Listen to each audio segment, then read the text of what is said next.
आजपासून आपण अधिक मास कथासार याचं आपण पठण करणार आहे.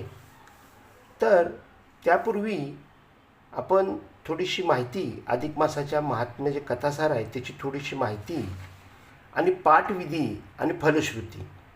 आपण हे जे पुस्तक आहे हे वाचायचं कसं, किती अध्याय कसे वाचायचे, किती दिवसात संपवायचं, किंवा महिनाभर जर करणार असाल तर तुम्ही कसं काय करायचं, किंवा काही अडचण आल्यानंतर काय करायचं, याविषयीची माहिती मी तुम्हाला या व्हिडिओमध्ये देणार आहे.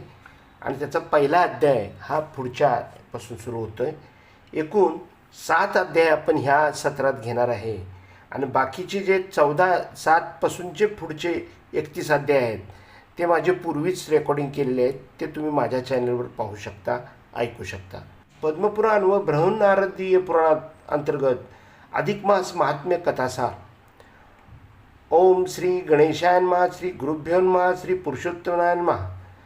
पद्मपुराण व ब्रह्मनारदीय पुराण अधिक मासाचे महत्त्व 31 अध्यायात संवाद रूपात वर्णन केलेले आहे. ते सर्व महात्म्य व कथासार मराठी भाषिक व श्रद्धाळू वाचकांच्या मार्गदर्शनासाठी येथे देत आहोत. अधिक मास हा दर सुमारे 3 वर्षांनी येतो.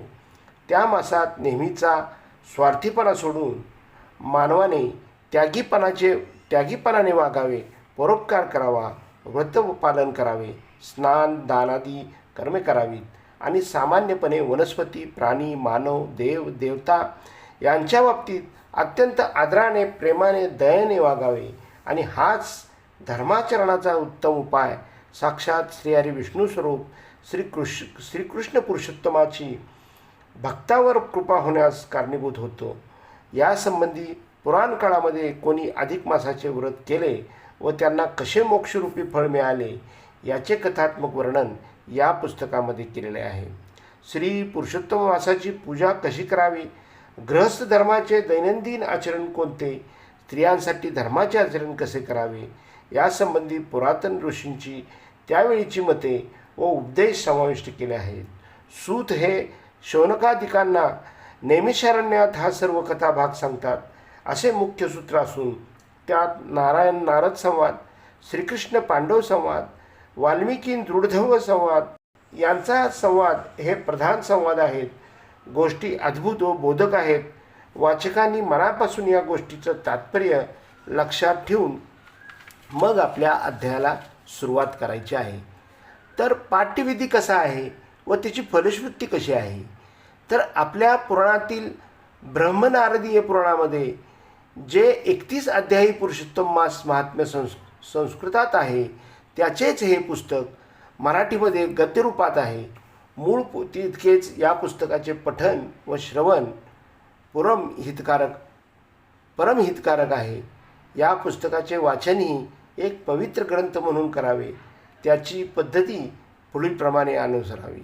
या पुस्तकाचे संपूर्ण वाचन एका दिवसात एकाच बैठकीत निर्धाराने बसल्यासुद्धा करता येते.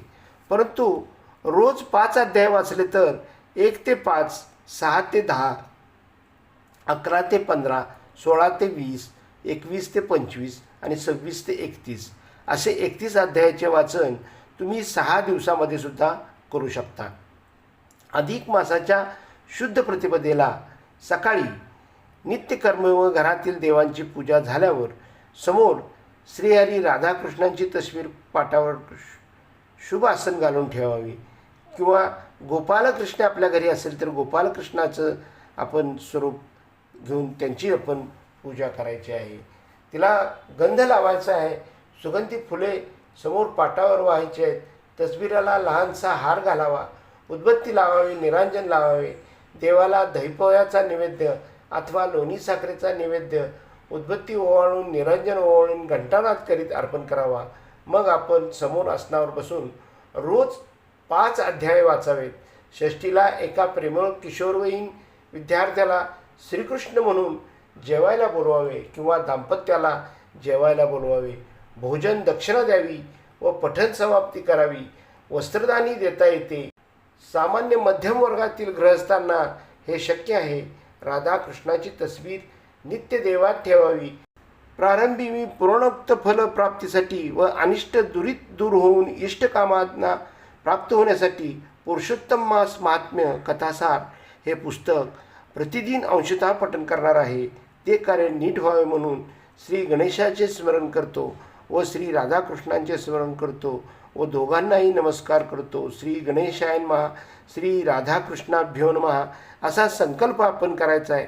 संकल्प करताना हातामध्ये थोडेसे तांदूळ घेऊन आपण हा संकल्प करायचा आहे आणि हे मी जे कार्य करतोय हे निर्विघ्नपणे पार पडो म्हणून आपण प्रार्थना आपण श्रीकृष्ण राधाकृष्णांना आपण करायचे आहे. या पुस्तकाच्या 3 प्रती इष्टमित्रांना दान द्याव्यात. दाम्पत्याला 1 प्रत द्यावी. लहान मुलाला जर भोजनास बोलवले असेल तर त्याला 1 प्रत द्यावी. अशा प्रकारे आपण 5 प्रती आधीच घरी आणून ठेवाव्यात व आपली वाचायची प्रत घरात जपून ठेवावी आणि ती एका सुवासिनीला शुद्ध अष्टमीच्या दिवशी ओटी भरून शिवाय अर्पण करावी. सोहेर सुतकाची वा इतर अडचण घरात असेल तर तो दिवस सोडून नंतर पुस्तक वाचावे. पुस्तक आपण मनात न वाचता स्पष्ट वाचावे. ज्यांना श्रावणासाठी बसता येईल त्यांनी बसावे. दुपारच्या वेळी 4 ते 5च्या दरम्यान हा कार्यक्रम करता येईल. त्यावेळी वाचकाने हातपाय धुवून पुसून वाचनास बसावे. दुपारची पुन्हा स्नान करण्याची गरज नाही आणि जर केली तर उत्तम. पुस्तक वाचनानंतर सर्वांनी देवाला नमस्कार करायचा आहे. सर्वांनी मिळून देवाची प्रार्थना करायची आहे आणि त्याचं आपण जे श्रवण केलं आहे त्याचं आपल्या नेहमीच्या जीवनामध्ये त्याचं आचरण करण्याचा आपण प्रयत्न करायचा आहे. आरत्या मानायच्या आहेत. जमलेल्या सर्वांना नैवेद्य द्यायचा आहे. जे फल मोठी पोथी वाचून मिळेल तेच हे पुस्तकाने वाचनाने मिळेल अशी श्रद्धा ठेवायची आहे. व दुरितनाश, धनप्राप्ती, इष्टप्राप्ती, औदार्य, श्रीकृष्ण कृपा व पारलौकिक सद्गती ही या वाचनाची फलश्रुती आहे. अशा प्रकारे आपण हा अध्याय सुरू करायच्या अगोदरची जी फलश्रुती आहे ही या अधिक मास या कथासारमधून मी तुम्हाला सांगण्याचा प्रयत्न केलेला आहे. तर अशा प्रकारे आपण पहिला जो अध्याय आहे तो सुद्धा वाचनाच्या अगोदर आपण हे फलश्रुती वाचणे फार महत्त्वाचे आहे आणि त्याचं मी श्रवण आपल्याला करून दिलेलं आहे. तर अशा प्रकारे आपण ह्या कथासारला सुरुवात करायची आहे. त्याचा पहिला अध्यायसुद्धा आपण वाचन करताना समजा दुसऱ्या दिवशी आपण वाचन करणार असाल तर पुन्हा पोथीचे आपण पूजन करायचं आहे. पूजन करताना पोथीला गंध लावा, फुलं वाहा, श्रीकृष्णाचे फोटो तुमच्यासमोर ठेवायचा, श्रीकृष्णाची मूर्ती तुमच्यासमोर ठेवायची आहे आणि शुद्ध अंतःकरणाने आपण ह्या पोथीला सुरुवात करायची आहे. आणि अशा प्रकारे हे केल्यानंतर मग आपल्याला त्याची फलश्रुती ही अधिक मासातील मिळेल. बाकी माझे अधिक मासाचे अनेक व्हिडिओ आहेत. त्या व्हिडिओमध्ये तुम्ही जास्तीत जास्त अधिक मासाविषयीची माहिती देण्याचा प्रयत्न केलेला आहे. तो तुम्ही अवश्य पहा आणि जास्तीत जास्त माझे 31 अध्याय आहेत ते 14 ते 31 अध्याय मी पूर्वीच केलेले आहेत. ते सुद्धा तुम्ही वाचन करा, ऐकायला घ्या आणि माझ्या चॅनलवरचं तुम्ही तो अध्याय मोबाईलवर तुम्ही सुरू करून जरी ऐकला तरीसुद्धा तुम्हाला त्याची फलश्रुती मिळेल. वाचनाची गरज नाही. ज्याला वाचणं शक्य आहे त्याने वाचन करावे, ज्याला ऐकायचं आहे त्याने ऐकावे, श्रवण करावे. तर अशा प्रकारे हा मी छोटासा प्रयत्न श्रीकृष्णांच्या चरणी अर्पण करीत आहे. तो तुम्हाला सगळ्यांना समजावा आणि त्याचं फलश्रुती तुम्हाला मिळावी ही श्रीकृष्ण राधेच्या चरणी प्रार्थना. धन्यवाद, धन्यवाद, धन्यवाद.